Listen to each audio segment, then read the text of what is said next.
प्रणाम। तस्य उत्तरी सूत्र।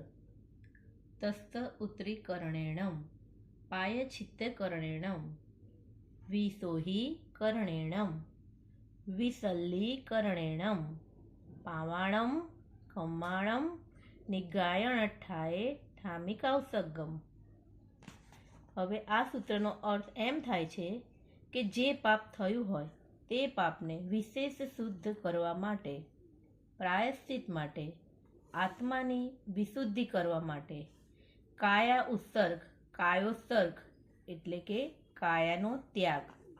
અહીં કાયાના ત્યાગમાં કેટલી છૂટ રહે તે અન્નત સૂત્રમાં જણાવેલ છે. પાપથી લેપાયેલ આત્મા ઈર્યાવયમ સૂત્રથી શુદ્ધ થાય છે. તે છતાં જેટલો અશુદ્ધિવાળો બાકી રહ્યો હોય તેને વિશેષ શુદ્ધ કરવા માટે તસ્ય ઉત્તરી સૂત્રનો ઉપયોગ થાય છે.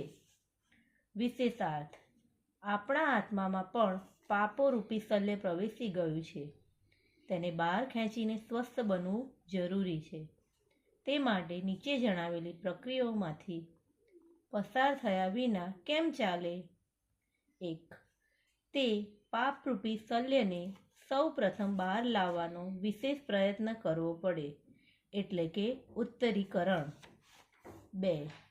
પછી આલોચના, નિંદા, ગ્રહા વગેરે રૂપી પ્રાયશ્ચિત્તો વડે ઉપર લાવવું પડે, એટલે કે પ્રાયશ્ચિતકરણ. 3. જ્ઞાન, દર્શન, ચારિત્ર્યની આરાધના વડે આત્માની વિશુદ્ધિ કરવી પડે, જેથી તે પાપ શલ્ય બીજી વિકૃતિને પેદા ન કરે, એટલે કે વિશોધીકરણ. 4. નિંદિત, ગ્રહિત આલોચના વડે તે પાપોને કાર્યોત્સર્ગ દ્વારા આત્મામાંથી એવી રીતે બહાર કાઢી દેવા કે જેથી આત્માને કદી પણ કોઈ ઉપદ્રવ કરી ન શકે, એટલે કે વિસલીકરણ. ઉપરોક્ત ક્રિયાઓ કરવા માટે કાર્યોત્સર્ગની સ્થિતિ અનુકૂળ છે. પ્રણામ.